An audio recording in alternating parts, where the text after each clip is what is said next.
I know there has been a lot of criticism about platforming Nick Fuentes, right? His voice is going to get out there either way. But why not platform him when he's going against the right? He's going against MAGA. Let MAGA or the right eat themselves. We should be sitting back, kicking up our feet, and laughing. And in this case, Nick Fuentes goes after Marjorie Taylor Greene. And it's not like he tried to slander her name or anything like that, but he calls her out for being the fake and phony that she really is. So let's go ahead and check out this video. But first, please hit that like button, subscribe to the channel, and let's get into it, y'all. Here we go.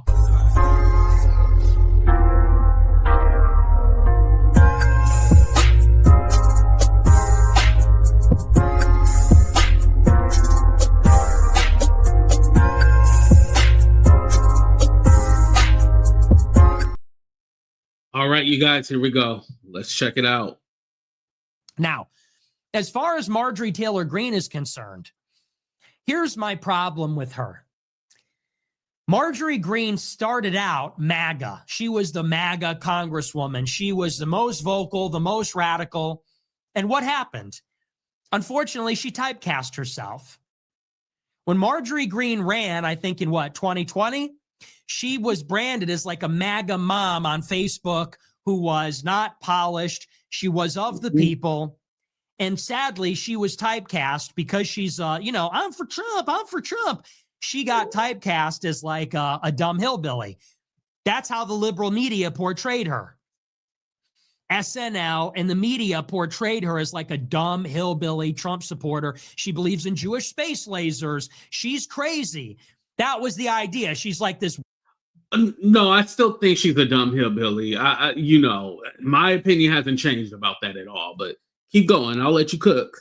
Wacky. She epitomizes like the crazy Trumpies.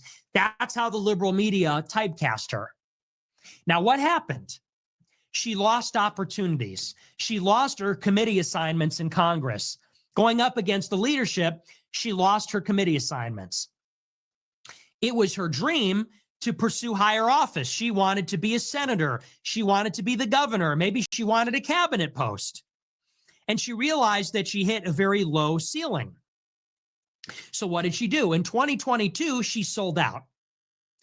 Her and the pedophile Milo Yiannopoulos, who worked for her, they literally, and I know this because Groypers worked for Marjorie, and they were there when it happened, they literally did a toast. This is a real story. Election night 2022, Milo Yiannopoulos, the Jewish pedophile who preys on underage boys and is married to a black man. They're gay. And Marjorie Greene, this was... Mind you, he's acting like, oh, yeah, Milo's a predator. But didn't you work with him when you were helping Kanye with his campaign? So, again, the hypocrisy. But I just wanted to call that out real quick. Witnessed by a Groyper. They literally did a toast. They said, cheers to joining the swamp. That's a real story. They said, cheers to joining the swamp. Why? Because when Republicans won in 2022, Kevin McCarthy could not get all the Republicans to vote for him to get the speakership, to get the gavel. Marjorie made a deal with Kevin McCarthy. Kevin McCarthy is like the biggest whore for lobbyists in the GOP. The only reason he wasn't the speaker in 2015 is because he cheated on his wife, allegedly. So Kevin McCarthy was the only one with a lot of votes. Matt Gaetz, Paul Gosar, others, they were not going to give him the speakership unless he made all these commitments. Marjorie Greene sold out to McCarthy, and she said, look, I will whip the MAGA caucus. I will attack Gaetz. I will vote for you, but you have to give me my committee assignments back. So Marjorie made a deal with the devil, and she made a self-interested, self-conscious political decision to sell out to Kevin McCarthy. She voted for him in I think almost every ballot. She attacked Matt Gaetz viciously. I remember this. She attacked her colleagues that wanted to hold McCarthy's feet to the fire. And then Kevin McCarthy eventually became the Speaker of the House. Kevin McCarthy betrayed the voters. He did not deliver on anything. He made a deal that he would deliver the 35,000 hours of Capitol riot footage. Never happened. He made a deal that he would audit aid to Ukraine. Didn't happen. He said that he would get concessions from Biden in the debt ceiling. Didn't. He gave Biden an extension on the debt ceiling until he left office. And don't forget, they ended up ousting Kevin McCarthy, and they ended up putting in Mike Johnson, who we have now. So, damn, it just goes from worse to worse. I just wanted to point that out. But hit that like button. Thank you. And then famously, Kevin McCarthy was overthrown shortly before October 7th by Matt Gaetz because he didn't keep any of his promises. So what happened next in the saga? Well, Marjorie got her committee assignments, but her sugar daddy, Kevin McCarthy, is out of a job. He lost the gavel. In the government shutdown, and I think it was September 2023, he lost the speakership, and then he resigned from Congress. And Mike Johnson came into power. So now Marjorie lost her sugar daddy. Now the deal's no longer good. Well, she still is seeking higher office. She wants to rebrand. She was the MAGA mom hillbilly. She tried to rebrand as a political operator. I did what needed to be done. I made a deal with McCarthy. I got my assignments. I sold out because I'm a boss bitch now. I'm someone you can make a deal with. But her sugar daddy got fired, so the deal backfired. And Marjorie was still looking to be the governor of Georgia or the senator from Georgia. But you know what the party leadership told her? They said, ain't gonna happen. You can never win. Marjorie Taylor Greene is a change agent, and not for the best, but basically she'll adapt to any situation to gain power. She doesn't care about, being righteous and all this other stuff. She doesn't care. It's all about her image and her pursuing a higher position of office. Like, that's all she cares about. And I'm happy that he's exposing it. But there was never a shutdown under Biden. He's lying about that. I just wanted to point that out. Marjorie wanted to run for governor. They said, no, you can't win. You're too crazy. She said, well, I want to run for senator. No, you can't. You're too crazy. Well, I want to be the vice president. No, you can't. That's not helping anybody. So now Marjorie is America first. Oh, great. Welcome, Marge. Welcome to the club. She believed all these things 3 years ago when she went to Half-Pack 3. Marjorie Greene was watching my show in the back of her black car with groypers who worked for her. But she pretended like she didn't know me. And she never said this stuff back then. This is just the latest pivot. Now, if Marjorie is sincere. And remember, that was their whole falling out. She had did his event, and then she got backlash, and they were like, oh, he's a white supremacist and all that stuff. And then she took back her support of him, and then that's how they got beefing. So, yeah, don't forget that. Here, I'm willing to make peace with her, but I never got an apology. She trotted out the fake Ali Alexander story at the behest of her pedophile assistant, Milo. I never got an apology for that. And I never got an apology for her lie when she said she didn't know me. So, if she's ready to,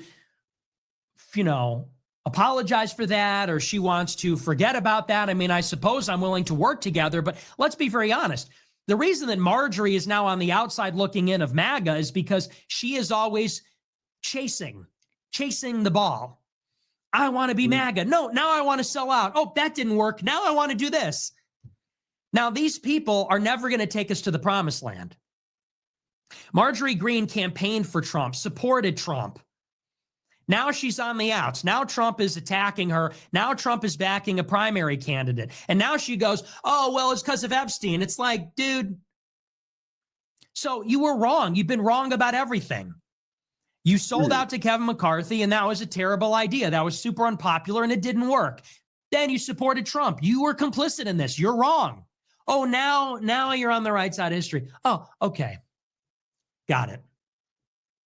So Marjorie, I don't know what will come of that. I will say this much. She has spoken out against the Israel lobby. I'm glad that she has gotten around to doing that after the whole planet did. I'm glad that, now that the whole world is red-pilled on Israel, I'm glad that she sees that that is advantageous for her, and now she has joined in the chorus. Honestly, I'm grateful for that, because it's good to have more voices rather than fewer. And it's good to have Congress people saying this. So I'm glad. I don't think it's very courageous but I'm glad that she's doing it. And insofar, again, she can say the right thing, but if she's not putting no action behind it, I don't believe anything. as far as she's doing it, I support that. But what I will say is I just, I don't really respect her as a person. Her whole sordid personal situation, her divorce, her selling out to Kevin McCarthy, the way she treated me, I don't trust her. I don't think she's that intelligent. I don't really like her. So, you know, the future of America first, it's going to need a leader that is not that. Okay. I'm glad that she's supporting it. You know, I will reluctantly be cordial, and for the sake of the team, you know, we're going to present a united front. I'll defend her tonight, but, we got to keep in mind what time it is, who these people are, where they came from, what they did. If I'm going to get raked over the coals for everything I've said, we can't forget that she sold out to Kevin McCarthy. And if it wasn't for people like me, she'd still be working for Kevin McCarthy. You know? When I was pushing this, she pretended not to know me. When I was pushing this and Matt Gaetz was fighting Kevin McCarthy, she sold out. It didn't work. Now she's on our side. Okay, well, that's a little different. So I'm a little bit, and this is not sour grapes or bitterness. This is how people characterize it. This is recognizing what works and what doesn't. We're going to need to be a little revolutionary. We're going to need to take risks. We need to be visionaries. We can't play it safe all the time. So people that were wrong and played it safe and made mistakes like that, people that would have sold us out if only it did not work for them, you know, we have to admit that was the wrong thing to do. So when she's ready to apologize for selling out to McCarthy, treating me poorly, you know, then I could be a little more friendly to her. I support what she's saying right now. I support this Marjorie Greene, the Marjorie Greene of 2025. I didn't really like the Marjorie Greene of 23. The Marjorie Greene of 21 was okay. You know, there's a lot of different faces. I think one of the things, I'm going to stop it right here, but I think one of the things we have to remember is that she just really got into Congress in 2021. And that was more of like a backlash for, you know, Trump losing the election, and she was going to be the tyrant and the MAGA mom, like she said, the dumb hillbilly, like he said. She was going to get in there and be MAGA, MAGA, MAGA. But now that Trump is in office, she's starting to change her tune because she's realizing, oh, wait, I supported this guy. It's one thing to watch it on TV when, you know, Trump is making jokes, going at people, saying things. It's all like, oh, yeah, that's just, you know, that's just Trump being Trump. But when you're the one under attack, oh, you don't like that no more? And mind you, she still is in support of him. Like, yeah, she said that he's a traitor, but that's after he said all that stuff. But Marjorie Taylor Greene is still going to vote like a Republican. It's not like she changed and she's going to, you know, all of a sudden start being more left-leaning or more populist as far as like healthcare and stuff like that. Because don't forget, she voted for the big, beautiful bill. She voted for that. So yeah, you're worried about your kids' healthcare and stuff like that now. Mind you, the woman's worth over 20 million. I don't want to hear that she's worried about her children, but I digress. But you voted for this bill that increased their premium. So do you really care? And you admitted that you didn't read it. I have to keep reminding you guys that she said she signed the bill and she did not read it. I want y'all to know that every time y'all praising Marjorie Taylor Greene for just doing the simplest thing as far as saying the right thing, just remember that she does the wrong thing. She can say the right thing, but she does the wrong thing because she signed on to that bill. Okay, one vote was to not give money to Israel. Okay, that's one vote. But if you look at her history, she's been, you know, signing on to bills that gave money to Israel. So one time makes her this great genius, and now she's America first. Well, anybody can say that. Yeah, I'm America first too. I think Americans should be the people that benefit and not other countries. That's not saying that we should separate ourselves from other countries. That's just saying that we need to take care of our people in America. I think we all agree on that. Now, I'm not to the point where I'm all like, oh, no, we isolate ourselves from other countries. No, we have to work with other countries. So That's ridiculous. But again, okay, she's America first. All right. What does that mean? You ask most Americans, are you America or are you for, well, certain people might say Israel, but the majority of Americans are going to say, yeah, I'm American first. That doesn't mean anything. I just wanted to let y'all know, American first. And just know that when people like Nick Fuentes and Marjorie Taylor Greene are saying American first, they mean white American. They don't mean colored. They mean white. So let's be clear on that. But again, go ahead and hit that like button, subscribe to the channel, and let me know what you guys think about all this. Like I said, I'm platforming Nick Fuentes when he's cooking other MAGA, black conservatives, you know, Trump. When he's going off on those people, I'm a platform that. I'm not going to platform the ignorance. If I catch something that he says incorrect or wrong, I will call it out so you guys know that, hey, I'm not agreeing with that part. But hey, if you want to slander them, go right on ahead. Do your thug thistle. All right, I love y'all. Deuces, everybody. Yeah.